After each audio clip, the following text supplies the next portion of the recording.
নমস্কার বন্ধুরা, care recipe বক্সে সকলকে স্বাগত।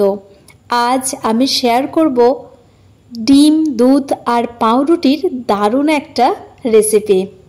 দুধ আর ডিম দিয়ে পাউরুটির টোস্ট। তাহলে বন্ধুরা লাস্ট পর্যন্ত ভিডিওটি দেখতে থাকুন, আর ভালো লাগলে লাইক, কমেন্ট, শেয়ার করার অনুরোধ রইল।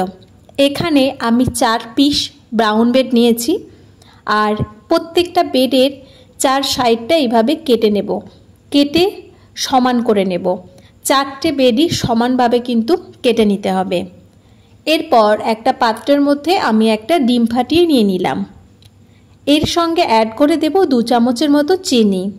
চিনি আর ডিমটাকে খুব ভালো করে ফাটিয়ে নিতে হবে।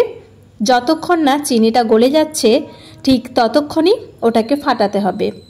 আর এখানে আমি হাফ চা চামচের মতো ভ্যানিলা এসেন্স দিয়ে দিলাম, দিয়ে ভালো করে সমস্ত উপকরণগুলোকে মিশিয়ে নিচ্ছি।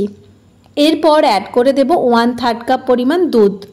এখানে দুধটা একটু গাঢ় নেওয়ার চেষ্টা করবেন, তাহলে খেতে বেশি টেস্টি হবে। দুধটা ফুটিয়ে ফুটিয়ে একটু গাঢ় করে সেই দুধটা ব্যবহার করলে এর টেস্টটা ভালো হয়। তারপর 1 টুকরো করে পাউরুটি নিলাম, আর তার ওপর এইভাবে দুধ দিয়ে ভালো করে কিন্তু ভিজিয়ে দিতে হবে। 1 টুকরো ভেজানো হয়ে গেলে ওর ওপর আরও একটা টুকরো দিয়ে দিলাম, দিয়ে সেটাকেও ওই একইভাবে দুধ দিয়ে ভালো করে ভিজিয়ে দিচ্ছি। এইভাবে পরপর 4টে পাউরুটি দিয়ে দুধ দিয়ে খুব ভালো করে ভিজিয়ে নিয়েছি। এটা যতটা ভালোভাবে করা যাবে ততই কিন্তু খেতে টেস্টি হবে।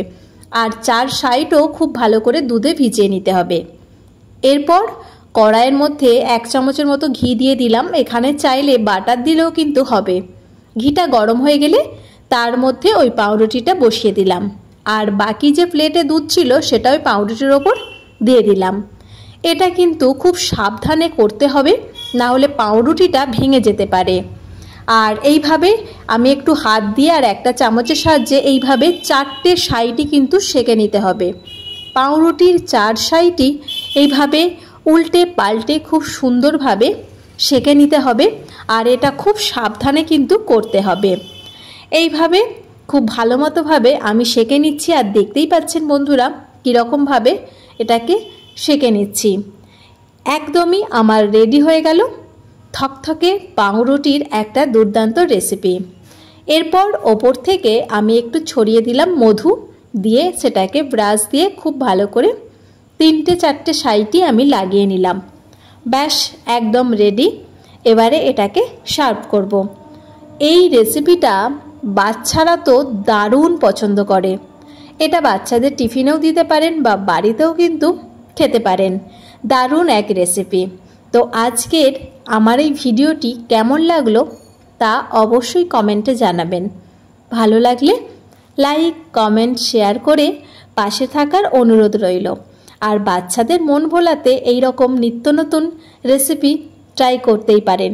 আশা করছি ভালো লাগবে। সকলে ভালো থাকবেন, সুস্থ থাকবেন। ভিডিওটি দেখার জন্য ধন্যবাদ।